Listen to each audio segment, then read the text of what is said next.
Hi అండి, అందరికీ నమస్తే. Welcome to RK's mother recipes. నా ఛానల్ కొత్తగా చూస్తున్నట్లయితే ఛానల్ సబ్స్క్రైబ్ చేసుకొని పక్కనే ఉండే బెల్ ఐకాన్ క్లిక్ చేయండి. వీడియో చివరి వరకు చూసి వీడియో నచ్చినట్లయితే వీడియోని లైక్ చేయండి. ఈరోజు లంచ్ బాక్స్ రెసిపీ అండి. సింపుల్గా 10 నిమిషాల్లో అయిపోయే వెజ్ పులావ్ ఎలా చేసుకోవాలో చూపిస్తాను.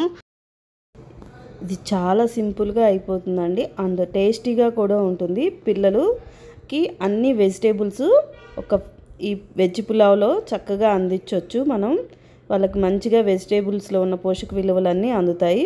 బాక్స్ కూడా ఖాళీ చేస్తారు. టేస్టీగా ఉంటుంది కాబట్టి అలాంటి వెజ్ పులావ్ ఎలా చేయాలి అనేది మనం ప్రాసెస్లోకి వెళ్ళి చూసేద్దాం.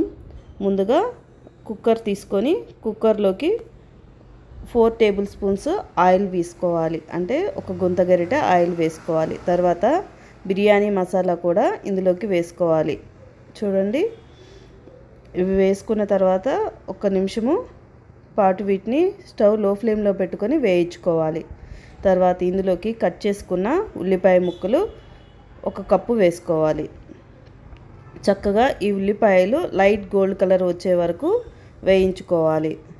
చూడండి, వీడియోలో చూపించిన విధంగా ఈ మాదిరిగా ఉల్లిపాయలు వేగిన తర్వాత అందులోకి టమాటో ముక్కలు కూడా వేసుకోవాలి. ఒక మీడియం సైజు టమాటా ముక్కలు చిన్న ముక్కలుగా తరుక్కొని వేసుకోవాలి. తర్వాత 1 పచ్చిమిర్చి చిన్న చిన్న ముక్కలుగా చేసుకొని వేసుకోవాలి. చక్కగా వీటిని కూడా వేయించుకోవాలి. కొంచెం టమాటా ముక్కలు మెత్తపడే వరకు వేయించుకోవాలి. తర్వాత ఇందులోకి 1 చిన్న కప్పు క్యారెట్, 1 చిన్న కప్పు పొడవు బీన్స్, 1 చిన్న కప్పు క్యాప్సికమ్ ముక్కలు, ఫ్రోజన్ బీన్స్ 1 చిన్న కప్పు వేసుకోవాలి. చక్కగా వీటన్నిటిని వేయించుకోవాలి. చూడండి, కదుపుకుంటూ కొంచెం మెత్తబడే వరకు వేయించుకోవాలి. తర్వాత ఇందులోకి 1 tablespoon ginger garlic paste వేసుకోవాలి. చక్కగా ఫ్రెష్ అయితే చాలా మంచి టేస్ట్ అయితే వస్తుందండి వెజ్ పులావ్కి. తర్వాత ఇందులోకి కొంచెం కసూరి మేతి 1 టేబుల్ స్పూన్ అంతా కసూరి మేతి కూడా వేసుకొని కలుపుకోవాలి. చక్కగా ఇది కలుపుకున్న తర్వాత ఇందులోకి కొంచెం పుదీనా అండ్ కొత్తిమీర కూడా వేసుకొని వేయించుకోవాలి. ఇవి వేయించుకున్న తర్వాత ఇందులోకి 1 టేబుల్ స్పూన్ ధనియా జీరా పౌడర్ కలిపి వేయించి పొడి చేసిన పొడి వేసుకోవాలి. గరిటె తీసుకొని ధనియా జీరా పౌడర్ కూడా కలిసే విధంగా చక్కగా కలుపుకోవాలి. తర్వాత ఇందులోకి 1 గంట సేపు నానపెట్టుకున్న 1 గ్లాస్ బియ్యం, వీడియోలో చూపిస్తున్నాను చూడండి. ఈ గ్లాస్ బియ్యం అయితే నేను ఈ క్వాంటిటీకి ఈ వెజ్జీస్ అన్నీ వేసానండి. బియ్యము చక్కగా ఇందులోకి వేసుకోవాలి.